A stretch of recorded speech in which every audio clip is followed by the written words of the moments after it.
Good morning, ladies and gentlemen. I'm Meadsyreplays and we are back with another video for you today. We are going to show you the IS-3.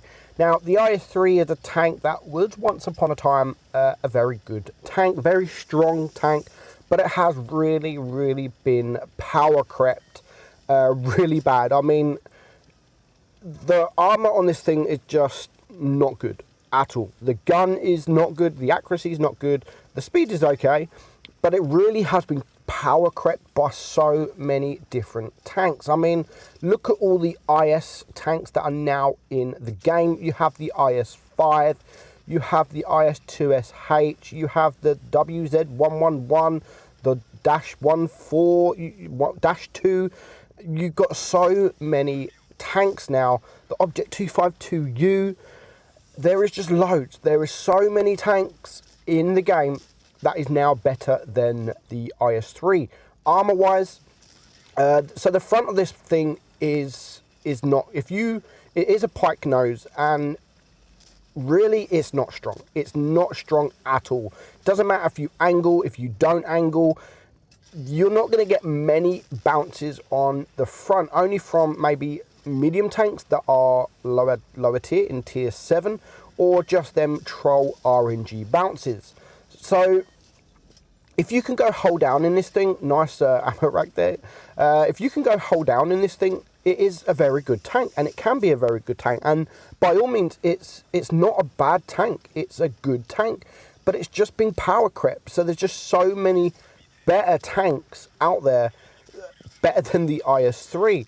I mean, what would I rather pick? The IS-3, or drive the IS-3, or go and drive the Object 252U, or the WZ-111-2, which is one of my favourite heavies in tier 8 at the moment. I just wouldn't play this at all over them. Doesn't mean you can't have good games. Of course, you can still have good games. The accuracy isn't that was just harsh. What a nice maneuver there from the AMX. Unfortunately, it does run into our VK, but that was just so troll. So yeah, I mean, there would be no reason now to play the IS-3 other than grinding. Once you get to the tier 8, the frontal armor becomes a little bit better. And the IS-8, which I will be doing a video shortly, I do think it's much better, but it's still not a tank that I absolutely love. It's a tank that gets me frustrated because the side armor of the IS-8 is probably one of the trollest side armors in the game. So this battle here in the IS-3, I mean, we do nearly 3.5k damage. It was only a first class. It's not too difficult to ace the tank. We are going to show you a couple of ace battles. The Kiwi Ping, and he's on Canyon, and he's going to play it fantastic. I mean, he is going to get some bounces. He is going to get some RNG on his side. But these two battles will go to show you that it's not all doom and gloom for the IS-3. There's other tanks that are better out there that you can easily. I mean, the IS-5, you get clan supply level 10. You can get the IS-5 for 1,500 gold, which has a very troll front armor, much more better than this tank. But really, the biggest issue with tier 8 at the minute, there is so many of these guns out there now. I mean, Wargaming bring one probably once a month with the same kind of gun, same kind of stats. They've all got roughly the same kind of DPM. Some of them are pike nose, some of them are not pike nose. There's just so many out there now, and they've just become really boring. I mean, just look at this aim time on this thing. You have to literally aim for about an hour before you can get a shot off. And because of the accuracy, you aim for an hour, and 9 out of 10 times you're going to miss. That is the thing, that is the problem with the IS-3 and a lot of the IS tanks, to be honest. Now, the speed is still okay. The speed is quite nice on these IS tanks, but that's the same throughout the whole tier. On the IS, I mean, that was my fault, that shot there. Well, not my fault. That was his fault, the Kiwi's fault. But you can see he's only bounced what, 225 damage at the moment. Nothing special. That was a nice shot there on the Borzik. And he's lost half of his hit points. Now his team are losing, so he now needs to just save his hit points and not get shot. Now, nice juicy RU251 decides to show himself, 511 damage. And as I've said, you are going to get some troll bounces from the medium or the light tanks. So now he's on 1200 damage. He's only on 723 hit points, and there is 2 tanks down each, but their team is losing on supremacy. And now there is the Borzik. If he can high roll, he could potentially kill this guy, but he just can't get his gun down enough. And now his team are losing on tanks, they're losing on supremacy points, and they need to do something. So there goes the SU-100M1 to bring it down to a 4 versus 4. Now he doesn't want to push this guy, because this Borzik can absolutely destroy him. So instead he's going to turn, and he's got now a Pantera to his right, which is the auto reloader, and he's got a Borzik to his front. So he's going to rush the Borzik.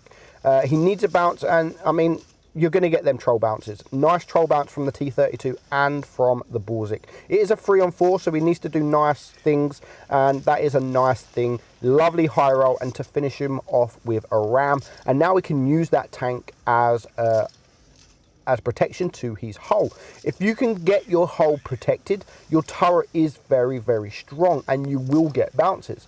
But there's just not enough gun depression on this tank to actually get into certain positions. Now, this T-32 is a complete noob. He's just sat there.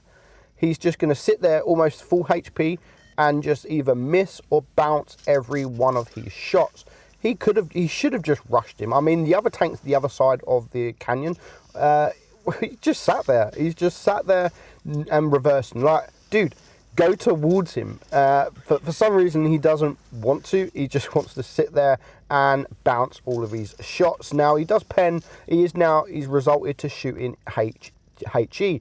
So, bad player. Very bad player. What is he doing? So, because of that, Kiwi has got 2,100 block damage. And now he does need to do something, because the T-32 has brought him down to 24 HP with the HE.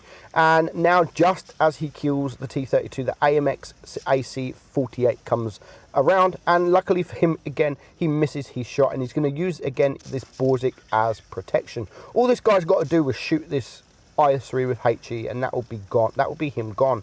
But instead, no one wants to, so he does get pretty lucky. I do admit he does get lucky this battle, but he still does a fantastic job. Nearly 4k damage, just over 2,000 block damage. He earns some credits, and he gets the steel wall there, and his Borzik done, what, 1,400 damage. So, didn't do a bad job. Very, very good job indeed. Next up, we're going to have Nico. Now, Nico is going to play this absolutely fantastic.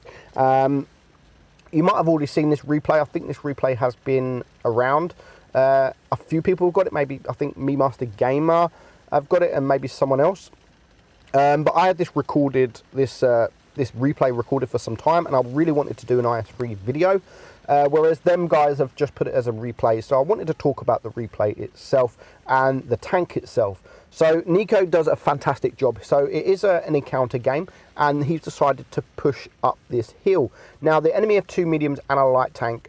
So there is a chance that most of the team have gone the other way. So there we go. There's the AMX 1375. He's spotted. The T20 spotted, and now a couple of the heavies are getting spotted. So most likely, most of the team are in that direction. He's going to wait for the T-34 free, and you can just see the aim time. Nice shot there. I mean, you will miss 9 times out of 10 that kind of shot because of the accuracy. Now, he's in no rush to go down. You can see that there is 2 tanks to his left, but he is more focused on the tanks to the right, which is good because the tanks to the left are being dealt with. So that's, while he's got shots on the right, I mean, he can go and deal with these tanks on the left at any time. He can't deal with these tanks on the right at any time. He's only got a certain, I mean, now when the tanks are stopped, they're not moving, and if he gets that, yeah, I knew it definitely wasn't going to get that kind of shot from this range.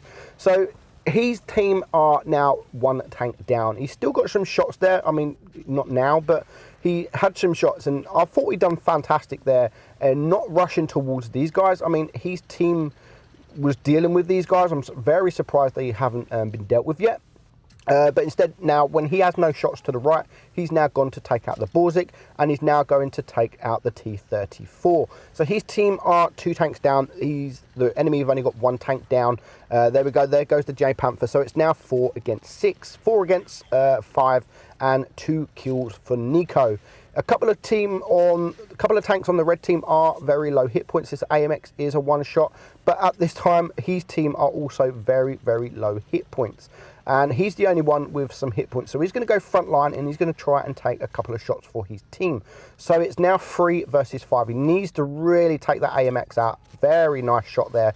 Unfortunately, he doesn't manage to save his J Panther. So it's now 2 versus 4. He's on 3 kills. He's done 1,600 damage so far, but there is still a lot of hit points to get through. And as I've said, these are lower penetration medium tanks. You can get the bounce, and some of them do have to use APCR, but as soon as they use APCR, they're going to go through you like butter. Even medium tank, light tanks, anyone will go through your front plate like butter. So side scraping is not, I mean, you can side scrape, and you will get the troll bounces, but because it's a pike nose, it's going to be very hard to bounce. I mean, look at that. The AP on this thing isn't the best penetration in the world, but just look how easy that was to penetrate the front of the enemy IS-3. It was just so easy, and it just goes through absolute like butter. Now he's going to get a nice shot there on the T-20 just as he goes to run away, and he sets him on fire. He needed that. He was just about to run away, and he gets the fire.